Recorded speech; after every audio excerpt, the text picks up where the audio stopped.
దేవ మిథున చేసే పనులన్నీ ఆలోచిస్తూ ఏంటి దీన్ని ఎలాగైనా బయటకు పంపించాలని ఆలోచిస్తుంటే మరీ రోజు రోజుకి ఇది చాలా ఎక్కువ చేస్తుంది.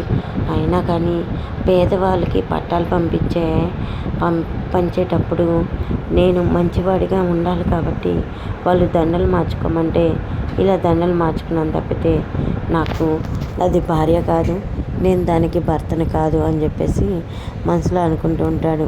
ఇంకా దేవ అయితే నేను ఎలాగైనా దాన్ని ఇంట్లో నుంచి పంపించాలి అని కొత్త ప్లాన్ అయితే చేస్తూ ఉంటాడు. అదే రోజు దేవ వాళ్ళ ఇంట్లో అందరూ బయటికి వెళ్తారు. ఇంకా దేవ అయితే సాయంత్రం అయినా కానీ ఇంటికి రాపోవడంతో ఎదురు చూస్తూ ఉంటుంది. మిథున ఎదురు చూసి ఏంటి ఇంకా రాలేదు, తిను ఎక్కడికి వెళ్ళాడు, ఏం చేస్తున్నాడు అని చెప్పేసి ఆలోచిస్తూ ఇంకా దేవ ఫ్రెండ్స్కి అయితే ఫోన్ చేస్తూ ఉంటుంది. ఏమో వదిన వచ్చేసాడు, ఎప్పుడో మాకు తెలియదని దేవ ఫ్రెండ్స్ చెప్పడంతో ఈయన ఎక్కడికి వెళ్ళాడు ఏంటి అని ఆలోచిస్తూ ఉంటుంది మిథున. ఏదైతే అదైంది, ఫోన్ చేస్తానని దేవాకి ఫోన్ చేస్తున్నా కానీ ఎంత ఫోన్ చేస్తున్నా కానీ లిఫ్ట్ చేయదు.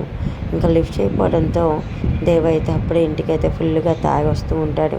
ఫుల్గా డ్రింక్ చేసిన దేవాన్ని చూసి ఇతను ఇలా కూడా చేస్తాడా, ఇంటికి ఇలా కూడా వస్తాడా అని చెప్పేసి పడిపోతున్న దేవాన్ని అయితే పట్టుకుంటూ ఉంటుంది.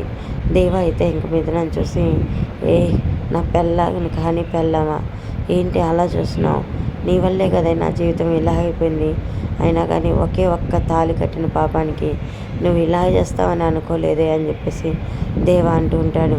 ఆ మాటికి మీరు ముందు లోపలికి రండి అంటే డాడీకే వచ్చేది లోపలికి. అయినా కానీ చూసావా, ఈ తాళిని చూసే కదా నువ్వు ఇంట్లో ఉండాలని తిష్ట వేసావు, ఈ తాళి తెంపేస్తే అని చెప్పేసి ఇంకా తాళిని అయితే తీయడానికి ప్రయత్నిస్తూ ఉంటాడు. ఏమండి వదలండి అనేది ఆయన అంటూ ఉంటుంది. వదలాలా, ఎందుకు వదలాలి, దేనికి వదలాలని దేవ అంటూ ఉంటాడు. ఇంకా దేవ అన్న మాటలకైతే మిథున బాధపడుతూ ఉంటుంది. దేవ అయితే మంచం మీద పడుకొని మిథునకి వెళ్ళి చూస్తూ ఉంటాడు. బాధపడుతున్న మిథున దగ్గరికి వెళ్ళి అయ్యో సారీ అని చెప్పి అంటూ ఉంటాడు. ఇంకా సారీ చెప్పడంతో సరే అండి మీరు సారీ చెప్పినారు చాలు అని చెప్పేసి ఇంకా దేవకైతే ఇంకా అన్నం పెడతా పదండి అని చెప్పి అంటూ ఉంటుంది. మిథున చేయి పట్టుకొని దేవ అయితే ఈరోజు నువ్వు ఎంత అందంగా ఉన్నావో తెలుసా అని చెప్పి చేయి పట్టుకొని తీసుకెళ్తాడు. మిథున చేయి పట్టుకొని ఇంకా దేవ మిథుననైతే భుజం మీద వేసుకుంటాడు. భుజం మీద వేసుకొని ఐ లవ్ యూ మిథున, నేను నిన్ను భారీగా అంగీకరిస్తున్నాను అని చెప్పేసి మిథునతో అయితే ఒకటైపోతాడు.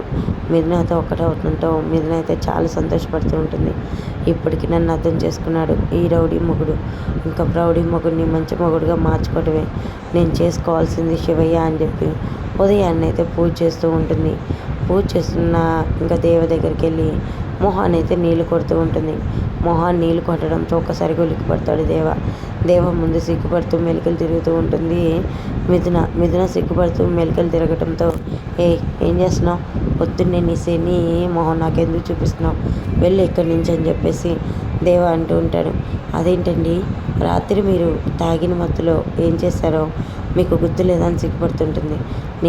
నేనేం చేశాను, అయినా నీతో నాకు మాటలేంటి పో అని చెప్పేసి దేవ అంటుంటాడు.